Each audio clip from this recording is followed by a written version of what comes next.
ನಮಸ್ಕಾರ, ನ್ಯೂಸ್ 11 ಕರ್ನಾಟಕಕ್ಕೆ ಸ್ವಾಗತ. ನಾನು ತಾನಮ್ಮ.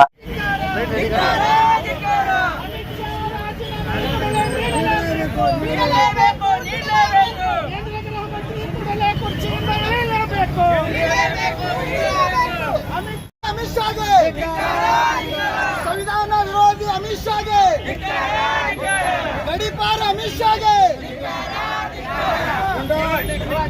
ಅಮಿತ್ ಶಾಗೆ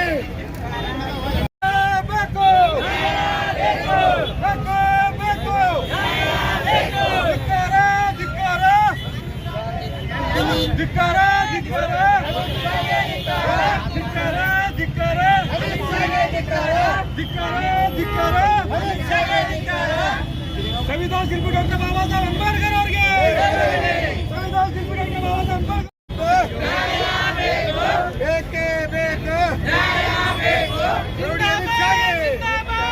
ಅಮಿತ್ ಶಾಗೆ ಧಿಕ್ಕಾರ ಅಮಿತ್ ಶಾಗೆ ಧಿಕ್ಕಾರ ಅಮಿತ್ ಶಾಗೆ ಧಿಕ್ಕಾರ ಅಂಬೇಡ್ಕರ್ ವಿರೋಧಿ ಅಮಿತ್ ಶಾಗೆ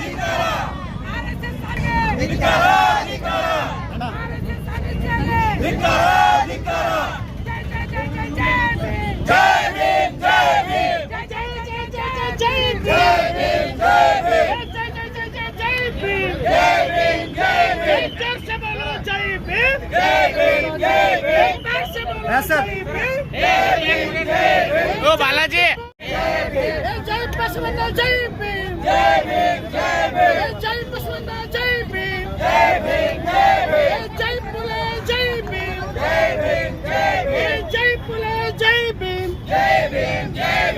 जय टिप्पू जय भीम अंबेडकर विरोधी अमित शाह ಕೂಡಲೇ ರಾಜೀನಾಮೆ ನೀಡಲೇಬೇಕು ಅಂಬೇಡ್ಕರ್ ವಿರೋಧಿ ಅಮಿತ್ ಶಾಹ ಕೂಡಲೇ ರಾಜೀನಾಮೆ ನೀಡಲೇಬೇಕು ಜೈ ಜೈ ಜೈ ಜೈ ಜೈ ಭೀಮ್ ನಾವೆಲ್ಲ ಅಂಬೇಡ್ಕರ್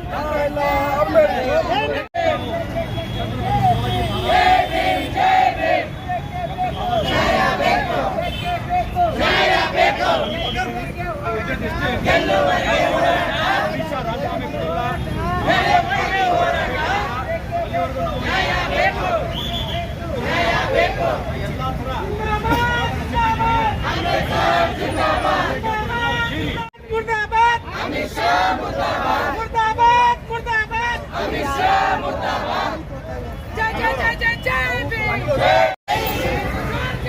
जय भीम जय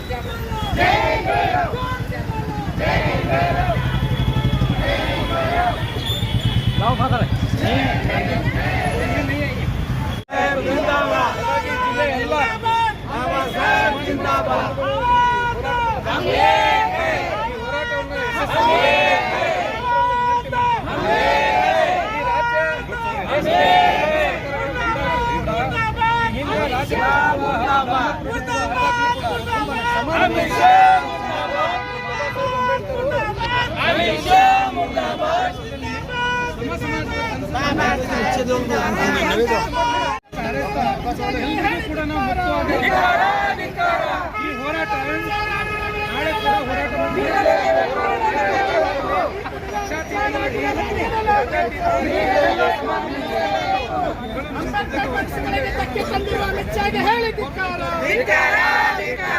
ಅಂಬೇಡ್ಕರ್ ಮನಸ್ಸುಗಳಿಗೆ ಧಕ್ಕೆ ತಂದಿರುವ ಅಮಿತ್ ಶಾಗೆ ಹೇಳಿದಿಕ್ಕಾರ ಪಂಚದ ನಾಯಕ ಅಂಬೇಡ್ಕರ್ ಅವರಿಗೆ ಅವಹೇಳನ ಮಾಡಿದಂತ ಅಮಿತ್ ಶಾಗೆ ಹೇಳಿದಿಕ್ಕಾರ ಅಂಬೇಡ್ಕರ್ ವಿರೋಧಿ ಅಮಿತ್ ಶಾಹ ಕೂಡಲೇ ರಾಜೀನಾಮೆ ನೀಡಲೇಬೇಕು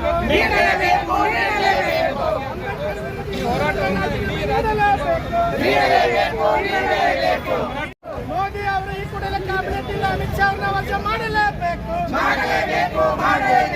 ನಿಮ್ಮ ರಾಜಕೀಯ ಕಲಾಟವನ್ನ ಇಟ್ಟುಕೊಂಡು बोलो जय भीम जय भीम जय भीम बोलो जय भीम जय भीम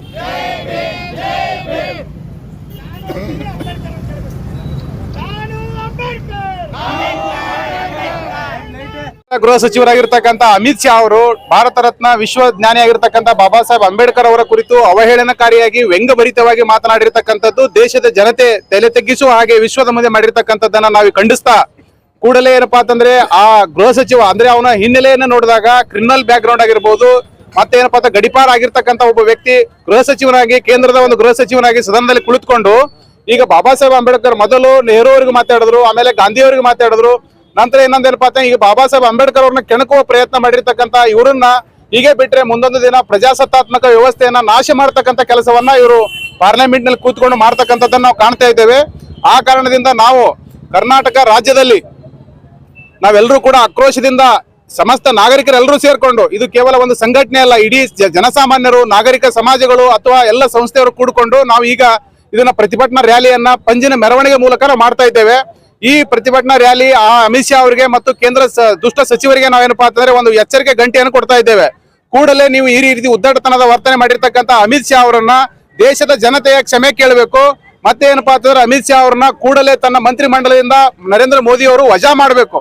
ಒಂದ್ ವೇಳೆ ಈ ರೀತಿಯ ಕೃತ್ಯ ಮಾಡಿರ್ತಕ್ಕಂಥ ಇವ್ರನ್ನ ಅದೇ ರೀತಿ ಮುಂದುವರೆಸಿದ್ರೆ ನಾವು ಸಹಿಸ್ಕೊಳ್ಳಕ್ ಆಗಲ್ಲ, ಅವರಿಗೆ ತಕ್ಕ ಉತ್ತರ ಕೊಡಬೇಕಾಗ್ತದೆ ಅನ್ನುವ ರೀತಿಯಲ್ಲಿ ನಾಳೆ ಬೃಹತ್ ಪ್ರತಿಭಟನೆ ಇದೆ ಶಿವಾಜಿ ಸರ್ಕಲ್ ಇಂದ ಅಂಬೇಡ್ಕರ್ ಸರ್ಕಲ್ ವರೆಗೆ.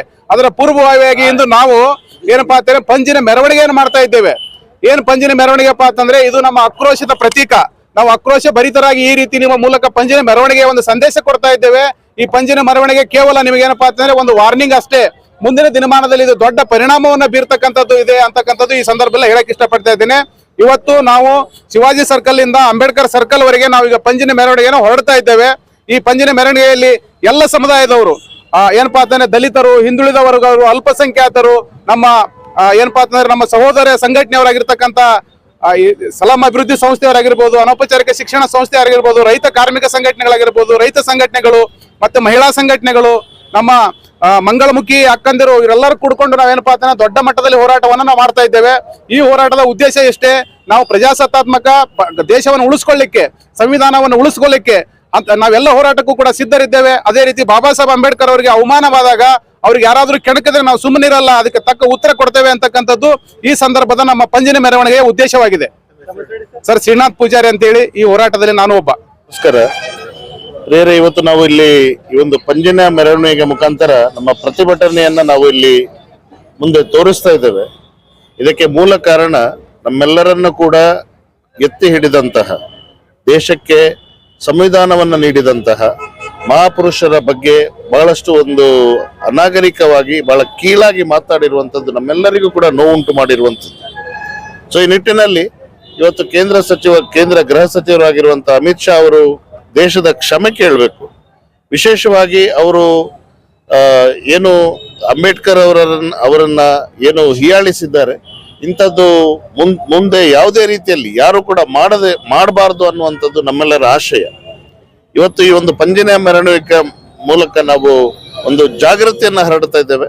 ಅಂಬೇಡ್ಕರ್ ಅವರ ತತ್ವ ಸಿದ್ಧಾಂತ, ಅದೇ ರೀತಿ ಅವರ ಒಂದು ಆಶಯಗಳನ್ನ ಇವತ್ತು ನಾವು ಜನರ ಜೊತೆ ಹಂಚಿಕೊಳ್ತಾ ಇರಬೇಕಾದ್ರೆ ಅವರನ್ನ ನಿಕೃಷ್ಟರನ್ನಾಗಿ ಮಾಡುವಂತ ಒಂದು ಪ್ರಕ್ರಿಯೆ ಏನಿದೆ, ಇದನ್ನ ನಾವು ಖಂಡಿಸ್ತಾ ಇದ್ದೇವೆ.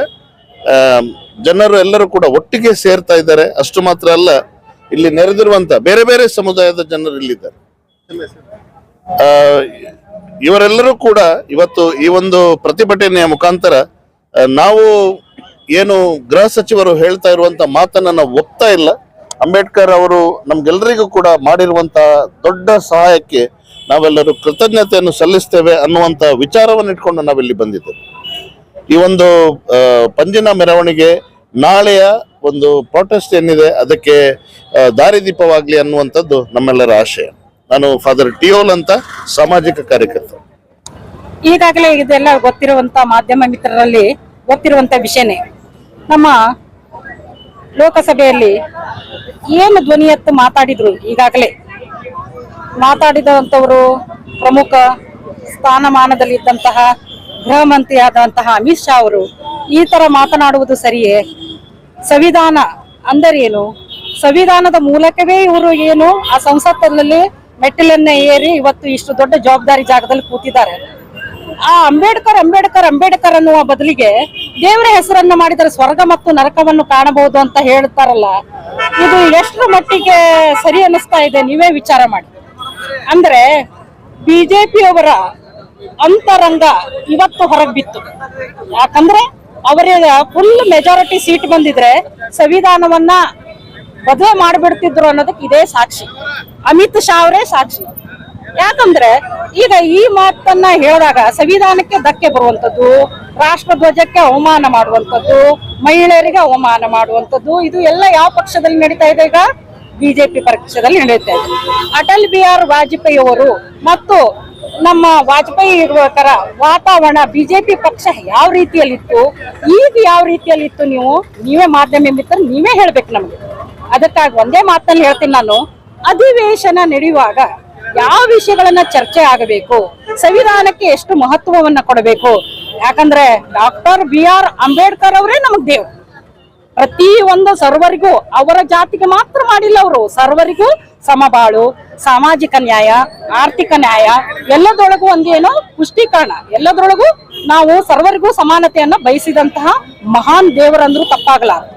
ಡಾಕ್ಟರ್ ಅಂಬೇಡ್ಕರ್ ಅವರ ಬಗ್ಗೆ ಕೇವಲವನ್ನ ಮಾತನಾಡುವುದು ನಮ್ಮ ಎಲ್ಲ ಪ್ರಗತಿಪರ ಸಂಘಟನೆ ಕಾಂಗ್ರೆಸ್ ವತಿಯಿಂದ ನಾವು ಈ ರೀತಿಯನ್ನ ಪ್ರತಿಭಟನೆ ಮಾಡ್ತಾ ಇದ್ದೇವೆ.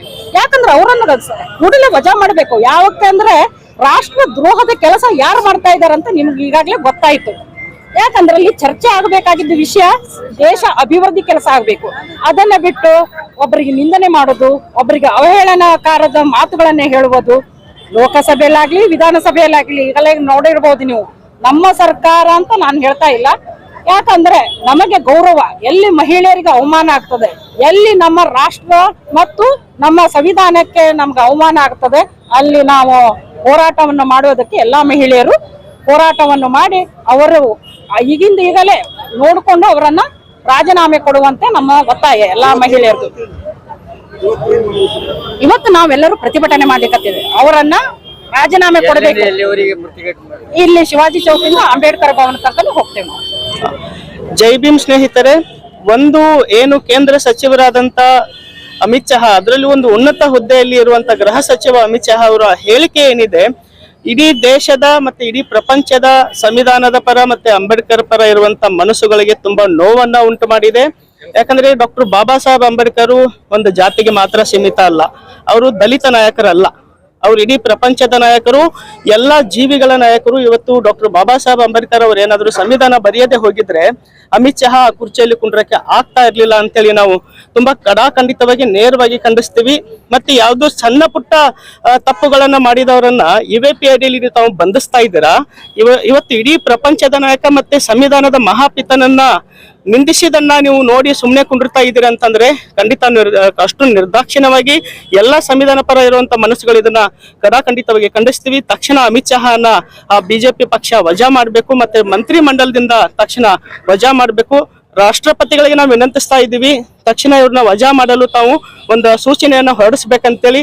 ಎಲ್ಲಿವರೆಗೆ ನೀವು ವಜಾ ಮಾಡಲು ಅಲ್ಲಿವರೆಗೆ ಹೋರಾಟ ನಿರಂತರವಾಗಿ ನಡೀತಾ ಹೋಗುತ್ತೆ. ಇದು ಬಿಜಾಪುರ ಮಾತ್ರ ಹೋರಾಟ ಅಲ್ಲ, ಇಡೀ ಪ್ರಪಂಚದಲ್ಲಿ ಈ ಹೋರಾಟ ನಡೀತಾ ಹೋಗ್ತಾ ಇದೆ. ಒಂದು ಡಾಕ್ಟರ್ ಬಾಬಾ ಸಾಹೇಬ್ ಅಂಬೇಡ್ಕರ್ ಅವ್ರನ್ನ ಜಪ ಮಾಡೋಕ್ಕಿಂತ ನೀವು ದೇವರ ಜಪ ಮಾಡಿದ್ರೆ 7 ಜನ್ಮ ಪುಣ್ಯ ಸಿಗತ್ತಂತ ನೀವು ಕಾಂಗ್ರೆಸ್ ಪಕ್ಷವನ್ನ ನಿಂದಿಸಕ್ ಹೋಗಿ ಒಂದು ರಾಷ್ಟ್ರಪಿತ ಮತ್ತೆ ಮಹಾ ಮಾನವತ್ವವಾದಿ ಅಂಬೇಡ್ಕರ್ ಅವ್ರನ್ನ ನಿಂದಿಸ್ತಾ ಇದ್ರಲ್ಲ, ಯಾವ ದೇವರುಗಳು ಸಹ ಬದಲಾವಣೆಯನ್ನ ತಂದಿಲ್ಲ. ಈ ದೇಶದಲ್ಲಿ ಶೋಷಿತರು, ದಲಿತರು, ಬಡವರು, ಹಿಂದುಳಿದವರು ಯಾರುವೇ ಹಕ್ಕುಗಳು ರಕ್ಷಣೆ ಆಗ್ಬೇಕಾದ್ರೆ ರಾಮಾಯಣ ಆಗಿರ್ಬೋದು, ಮಹಾಭಾರತ ಆಗಿರ್ಬೋದು, ಅದು ಯಾವುದೇ ಧರ್ಮದ ಗ್ರಂಥಗಳಿಂದ ಅಸಾಧ್ಯದ ಮಾತು. ಡಾಕ್ಟರ್ ಬಾಬಾ ಸಾಹೇಬ್ ಅಂಬೇಡ್ಕರ್ ಬರೆದಂತ ಸಂವಿಧಾನದಿಂದ ಇವತ್ತು ಎಲ್ಲಾ ಶೋಷಿತರು ಅಧಿಕಾರಿ ವರ್ಗಗಳಾಗಿದ್ದೀವಿ, ಎಲ್ಲಾ ಮಹಿಳೆಯರು ಉನ್ನತ ಹುದ್ದೆಯಲ್ಲಿ ಕುಂಡಿರುವಂತ ಸ್ಥಾನದಲ್ಲಿ ಇದ್ದೀವಿ. ಇವತ್ತು ಶೋಷಿತರಲ್ಲೇ ಶೋಷಿತ ಆದಂತ ಲೈಂಗಿಕ ಅಲ್ಪಸಂಖ್ಯಾತರು ಧ್ವನಿ ಎತ್ತಬೇಕಾದ್ರೆ ಸಂವಿಧಾನ ಕಾರಣ ಇದೆ. ಆ ಮಹಾಪಿತನನ್ನ ನಿಂದಿಸುವುದನ್ನ ನಾವು ನಿರ್ದಾಕ್ಷಿಣ್ಯವಾಗಿ ಖಂಡಿಸ್ತೀವಿ. ಎಲ್ಲಾ ಜಿಲ್ಲೆಗಳಲ್ಲೂ ಸಹ ಲೈಂಗಿಕ ಅಲ್ಪಸಂಖ್ಯಾತರು ಈ ವಿಚಾರವನ್ನ ಖಂಡಿಸಿ ಜೊತೆಗೆ ನಿಲ್ತಾ ಇದ್ದಾರೆ. ಮತ್ತೆ ಇನ್ನೊಂದು ನಾನು ಮಾತಾಡ್ತೀನಿ, ಬಾಬಾ ಸಾಹೇಬರು ದಲಿತ ನಾಯಕರಲ್ಲ, ಇಡೀ ಪ್ರಪಂಚದ ನಾಯಕರು, ಇಡೀ ರಾಷ್ಟ್ರ ನಾಯಕರು, ಈ ದೇಶದ ನಾಯಕರು, ಎಲ್ಲಾ ಜೀವಿಗಳ ನಾಯಕರು ಅಂತೇಳಿ ಹೇಳ್ತೀನಿ. ಜೈ ಭೀಮ್. ಇವತ್ತು ಪಂಜಿನ ಮೆರವಣಿಗೆ ವಿಜಯಪುರ ಜಿಲ್ಲೆ ಎಲ್ಲಾ ಸಂವಿಧಾನ ಮನಸ್ಸುಗಳು, ಎಲ್ಲಾ ಸಂಘಟನೆಯ ಸಂವಿಧಾನ ಪರ ಇರುವಂತ ಮನಸ್ಸುಗಳು, ಬಾಬಾ ಸಾಹೇಬರ ಪರ ಇರುವಂತ ಮನಸ್ಸುಗಳು ಇವತ್ತು ಬೀದಿಯಲ್ಲಿ ಏನ್ ಹೇಳ್ತಿದ್ದಾರೆ. ಇನ್ನಿನ್ನು ಉಗ್ರವಾದ ಹೋರಾಟಗಳನ್ನ ನಾವು ಮುಂದೆ ಒರೆಸಬೇಕಾಗತ್ತೆ. ಇದು ಯಾವುದೇ ಪಕ್ಷದ ಪರವಾಗಿ ನಾವು ಹೋರಾಟಗಳನ್ನ ಮಾಡ್ತಾ ಇಲ್ಲ. ನಾವು ಡಾಕ್ಟರ್ ಬಾಬಾ ಸಾಹೇಬ್ ಅಂಬೇಡ್ಕರ್ ಅವ್ರನ್ನ ನಿಂದಿಸಿದಕ್ಕೆ ನಾವು ಹೋರಾಟಕ್ಕೆ ಇಳಿದಿದ್ದೀವಿ ಅಂತ ಹೇಳ್ತೀನಿ. ನನ್ನ ಹೆಸರು ಮಲ್ಲು ಕುಂಬಾರ್, ಕ್ರಾಂತಿಕಾರಿ ಜೈ ಭೀಮ್. ಇವತ್ತು ದೇಶದ ಅತ್ಯುನ್ನತ ಹುದ್ದೆ ಅಲಂಕರಿಸಿರ್ತಕ್ಕಂತಹ ಅಮಿತ್ ಶಾ ಅವರು ಗೃಹ ಸಚಿವರಾಗಿ ಈ ದೇಶದ ಬಹಳ ದೊಡ್ಡ ಮಟ್ಟದ ಒಂದು ಹುದ್ದೆ, ಅಂತಹ ಹುದ್ದೆಯಲ್ಲಿ ಇದ್ಕೊಂಡು ಇವತ್ತು ಡಾಕ್ಟರ್ ಬಾಬಾ ಸಾಹೇಬ್ ಅವರ ಕುರಿತು ನೀಡಿರುವಂತ ಹೇಳಿಕೆ ಅಕ್ಷಮ ಅಪರಾಧವಾಗಿದ್ದು, ಹಾಗಾಗಿ ಈ ಹೇಳಿಕೆಯನ್ನು ಖಂಡಿಸಿ ಇವತ್ತು ವಿವಿಧ ದಲಿತ ಪರ ಸಂಘಟನೆಗಳು ಹಾಗೂ ಅಲ್ಪಸಂಖ್ಯಾತ ಸಂಘಟನೆಗಳು, ರೈತ ಸಂಘಟನೆಗಳು, ಹಾಗೆ ಎಲ್ಲ ಬಾಬಾ ಸಾಹೇಬರು ಮತ್ತೆ ಬಸವ ತತ್ವದ ಅನುಯಾಯಿಗಳು ಇವತ್ತು ಈ ಹೇಳಿಕೆಯನ್ನು ಖಂಡಿಸಿ ನಮ್ಮ ಜಿಲ್ಲೆಯಲ್ಲಿ ಇವತ್ತು ನಾವು ಪಂಜಿನ ಮೆರವಣಿಗೆಯನ್ನು ಮಾಡ್ತಾ ಇದ್ದೀವಿ. ಮತ್ತೆ ಇದಕ್ಕೆ ಪೂರ್ವಕವಾಗಿ ನಾಳೆ 11 ಗಂಟೆಗೆ ಡಾಕ್ಟರ್ BR ಅಂಬೇಡ್ಕರ್ ಸರ್ಕಲ್ ಅಲ್ಲಿ ಕೂಡ ನಾವು ಧರಣಿ ಸತ್ಯಾಗ್ರಹವನ್ನು ಮಾಡ್ತಾ ಇದ್ವಿ. ಆ ಧರಣಿ ಮೆರವಣಿಗೆ ಎಲ್ಲಿಂದ ಸ್ಟಾರ್ಟ್ ಆಗುತ್ತೆ ಅಂದ್ರೆ ಬಸ್ ಸಿದ್ದೇಶ್ವರ ದೇವಸ್ಥಾನದಿಂದ ಹೊರಟು ಗಾಂಧಿ ಚೌಕ್ ಮಾರ್ಗವಾಗಿ ಬಾಬಾ ಸಾಹೇಬ್ ವೃತ್ತದವರೆಗೂ ಬಂದು ಇಡೀ ದಿನ ನಾವು ಧರಣಿ ಸತ್ಯಾಗ್ರಹವನ್ನು ಮಾಡೋದಕ್ಕೆ ನಿರ್ಧರಿಸಿದ್ವಿ. ಹಾಗಾಗಿ ಜಿಲ್ಲೆಯ ಎಲ್ಲ ಸಮಾನ ಮನಸ್ಕ ಬಂಧುಗಳು ಈ ಹೋರಾಟದಲ್ಲಿ ಪಾಲ್ಗೊಂಡು ಇದನ್ನು ಯಶಸ್ವಿಗೊಳಿಸಿ ಅಮಿತ್ ಶಾ ಅವ್ರನ್ನ ಸಂಪುಟದಿಂದ ಕೈ ಬಿಡುವವರೆಗೆ ಹೋರಾಟ ಮುಂದುವರಿಸ್ತು ಅಂತ ಈ ಮೂಲಕ ನಾವು ಎಲ್ಲ ಸಮಾನ ಮನಸ್ಕ ಬಂಧುಗಳಲ್ಲಿ ನಾವು ವಿನಂತಿ ಮಾಡ್ಕೊಳ್ತಾ ಇದ್ವಿ. ಚನ್ನು ಕಟ್ಟಿಮನಿ, ದಲಿತ ಸಂಘರ್ಷ ಸಮಿತಿಯ ಮುಖಂಡರು. ನಿರಂತರ ಸುದ್ದಿಗಾಗಿ ನೋಡ್ತಾ ಇರಿ News11 ಕರ್ನಾಟಕ. ಲೈಕ್ ಮಾಡಿ, ಶೇರ್ ಮಾಡಿ, ಸಬ್ಸ್ಕ್ರೈಬ್ ಮಾಡಿ ಹಾಗೂ ಬೆಲ್ ಐಕಾನ್ ನ ಒತ್ತಿರಿ.